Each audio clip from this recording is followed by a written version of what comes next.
বদলি করা হয়েছে ঢাকা মহানগর পুলিশের অতিরিক্ত কমিশনার গোয়েন্দা হারুনুর রশিদকে। ডিবি প্রধানের দায়িত্ব থেকে সরিয়ে তাকে ক্রাইম অ্যান্ড অপারেশনসের অতিরিক্ত কমিশনার করা হয়েছে। ঘটনা শুক্রবারের। কোটা সংস্কার আন্দোলনের সমন্বয়কদের ৩ জন নিরাপত্তাহীনতায় ভুগছিলেন দাবি করে তাদের ঢাকা মহানগর পুলিশের গোয়েন্দা কার্যালয়ে নেওয়া হয়। পরদিন সার্জিস আলম, হাসনাত আব্দুল্লাহ এবং রোববার নুসরাত তাবাসসুমকেও নেওয়া হয় সেখানে।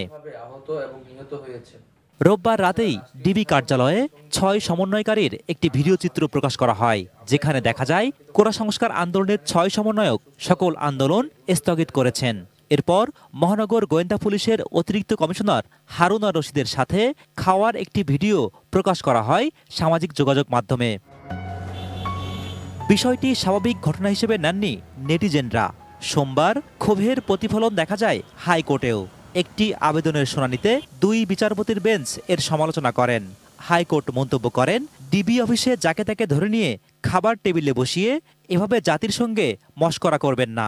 ভাতের টেবিলে বসে ছবি তুলে এটা করেন, আপনি কি এটা মশকরা পাইছেন? ঠিক এই মশকরা ল্যাঙ্গুয়েজটা ইউজ করছে। সেদিন গোয়েন্দা কার্যালয়ে হাইকোর্টের এই উষ্মা প্রকাশ সম্পর্কে হারুনের বক্তব্য জানতে চেয়েছিলেন সাংবাদিকরা, তবে সে প্রশ্নের উত্তর এড়িয়ে যান তিনি। ডিবি একটি আস্থার জায়গা, সেখানে কাউকে জোর করে সেখানে রাখা হয় না। গত বছর বিএনপি নেতা গয়েশ্বর চন্দ্র রায়কে তুলে ডিবি কার্যালয়ে নিয়ে আপ্যায়নের দৃশ্য ভাইরাল হয়।